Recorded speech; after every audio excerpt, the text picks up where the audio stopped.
Legalmente, a escravidão não existe mais. O último país a abolir o trabalho escravo foi a Mauritânia, em 1981. No entanto, segundo a OIT, Organização Internacional do Trabalho, 13 milhões de pessoas ainda são vítimas de trabalhos semelhantes à escravidão no mundo. A escravidão pode ser definida quando uma pessoa é obrigada a trabalhar para outra sem ter nenhum tipo de remuneração e, em segundo lugar, que ela não tem liberdade de sair. E a terceira característica que muitas vezes é mencionada é o fato de que ela pode ser vendida, embora isso não seja universal. O trabalho escravo moderno, ele é uma metáfora, digamos assim, ele é uma maneira de se dizer que pessoas que são submetidas a condições subhumanas, em que elas são quase que forçadas a trabalhar, isso é um regime semelhante à escravidão.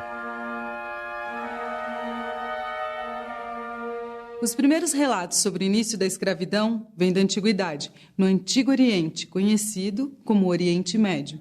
Pode-se dizer que o trabalho forçado teve várias características que variaram de acordo com o contexto histórico, de acordo com a economia, a política, a sociedade e os valores culturais de cada lugar. Para as sociedades democráticas contemporâneas, pode parecer estranho, mas na antiguidade a escravidão era uma prática de Estado, com regras bem definidas e aceitas por parte da população. Uma das primeiras formas de um povo subjugar o outro a trabalhos forçados era por meio de guerras, de conflitos. Guerreiros e povos derrotados tornavam-se escravos dos vencedores. A escravidão na antiguidade, ela esteve muito ligada ao fato de que as propriedades rurais elas foram crescendo e elas passaram a ter necessidade de grande número de pessoas trabalhando. Essas pessoas, então, eram escravizadas, principalmente de cidades vizinhas ou de outros impérios. Então você tinha que dar conta de uma grande produção. À medida que não se conseguia dar conta dessa grande produção em vista das demandas da cidade, foi-se buscar esse trabalho, essa mão de obra extra escravizada.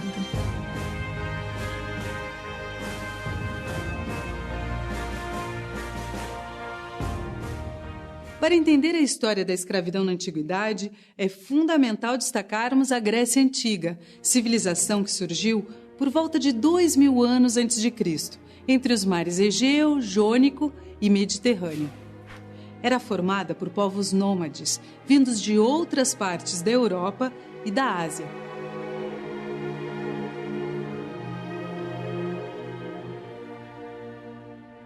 A civilização grega deixou traços marcantes no Ocidente, tanto nas artes quanto na filosofia, na arquitetura, na educação, na medicina, na ciência e na política.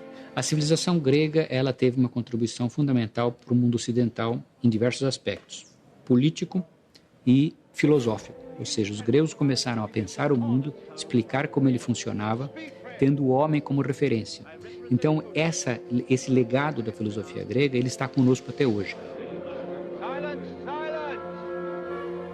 Foi na Grécia Antiga, durante o período arcaico, entre 700 e 500 anos antes de Cristo, que começaram a se formar as cidades-estado, conhecidas como polis. Independentes politicamente, elas tinham suas próprias leis e instituições, como acontece nos países hoje. As mais importantes eram Esparta e Atenas. Atenas surge como uma polis aristocrática, onde o poder político e econômico estava nas mãos dos grandes proprietários de terra, os eupátridas. Os prisioneiros de guerra eram comprados para desempenhar funções como guardas, artesãos, trabalhadores domésticos, da construção civil e até pedagogos, como eram chamados os escravos que levavam as crianças para a escola. Esses escravos urbanos tinham condições de vida melhores do que aqueles que trabalhavam nas minas ou na agricultura. Parece contraditório, mas para os atenienses, a escravidão era essencial para o desenvolvimento da democracia. A democracia em Atenas, ela estava baseada na escravidão, porque os cidadãos eram apenas aqueles que eram livres, tinham cidadania ateniense, portanto, tinham direito ao voto. Era um número pequeno de pessoas. Nunca houve o ideal de igualdade para todos, né? O importante era a igualdade entre os homens. Era necessário que houvesse escravos trabalhando na cidade, escravos trabalhando no campo. em latifúndios. De tal maneira que esses escravos que não tinham direito à cidadania não eram atenienses, eles eram a sustentação da própria democracia. Em Atenas também havia outra forma de escravidão, que era por dívidas. Se uma pessoa tivesse uma dívida com outra e não pudesse pagar, ela se transformava em escrava durante um determinado tempo. No século VI a.C., um político chamado Solon enfrentou a elite formada pelos eupátridas e pôs fim à escravidão por dívidas, além de impedir que os cidadãos atenienses fossem escravizados. Que fez com que as pessoas pudessem não mais ser escravizadas internamente, ou seja, não havia mais, ele aboliu a escravidão por dívidas em Atenas. Isso apenas reforçou a necessidade imperial de Atenas de conquistar outras cidades e até regiões fora da Grécia, de maneira a ter escravos que pudessem trabalhar. Os escravos em Atenas viviam situações diversas.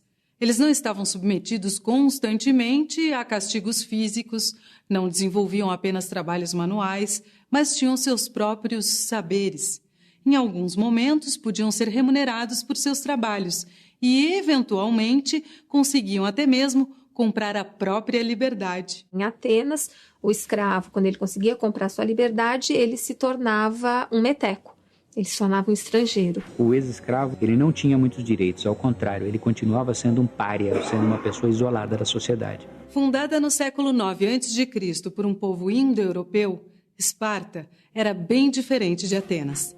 A cidade-estado era composta por uma oligarquia dedicada ao militarismo, onde o grupo social mais privilegiado era dos esparciatas, filhos de pais e mães espartanos.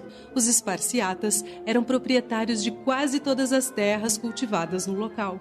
Há uma diferença muito grande entre a situação de Esparta e Atenas em relação aos escravos. Enquanto em Atenas, esses escravos eram oriundos de outras cidades e trabalhavam tanto na cidade quanto nas fazendas, em grande número, em Esparta não. A escravidão em Esparta ela era coletiva. Então significa que os espartanos haviam conquistado aquela população local e eles tinham um domínio coletivo sobre esses escravos. Eles dominavam essa população coletivamente. Os ilotas, nome que se dava aos escravos, desempenhavam atividades ligadas ao serviço público e eram obtidos por meio de vitórias militares empreendidas pelas tropas espartanas. Os escravos eram maioria em Esparta.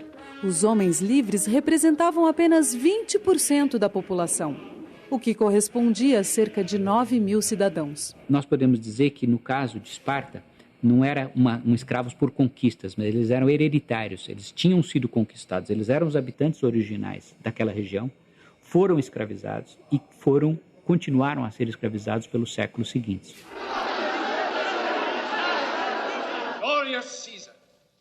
Os gregos eram uma cultura antiga, quando o Estado romano começou a expandir os seus domínios.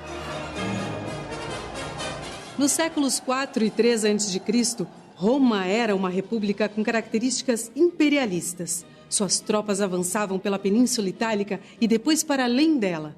No final do século I a.C., o Estado romano já tinha poder sobre grande parte da Europa, sobre o Oriente Médio e o norte da África. Roma teve uma expansão baseada num sistema de guerras, de conquista, mas também de cooptação das pessoas e das comunidades.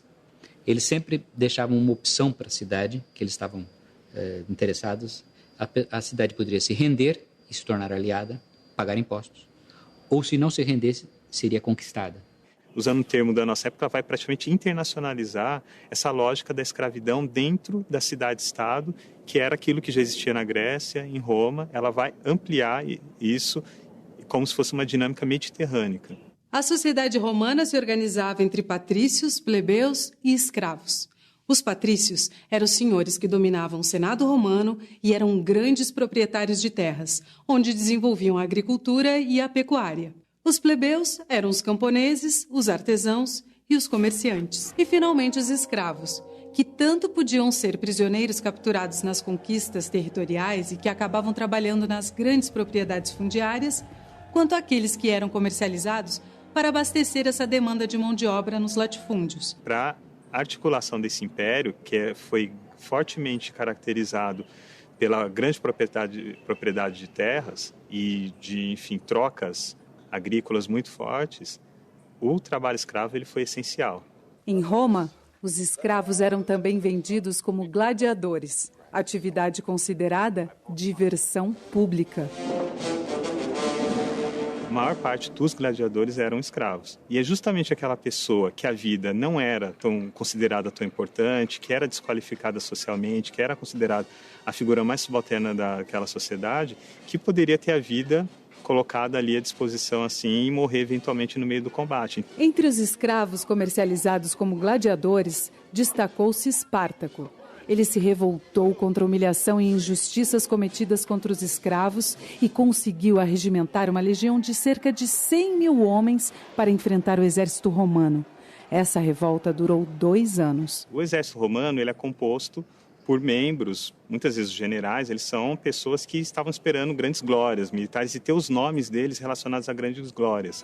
Lutar contra um exército de escravos, para eles era uma coisa que não tinha importância nenhuma. Só que esse exército, ele ia aumentando cada vez mais, então as notícias elas iam ficando cada vez mais, enfim, fortes em Roma, até que eles criam uma grande ação, que foi liderada por Crasso, para eliminar de vez o exército de Espartaco. Em Roma, assim como na Grécia, persistia ainda outra forma de escravidão. Os plebeus endividados eram escravizados durante um tempo até saldarem suas dívidas. No século IV a.C., após obterem o direito de representação política na Assembleia Plebeia, os plebeus conquistaram o fim da escravidão por dívida. A escravidão em Roma, a diferença da Grécia, era caracterizada pelo fato de que muitos escravos urbanos que trabalhavam na casa do senhor podiam ser alforriados.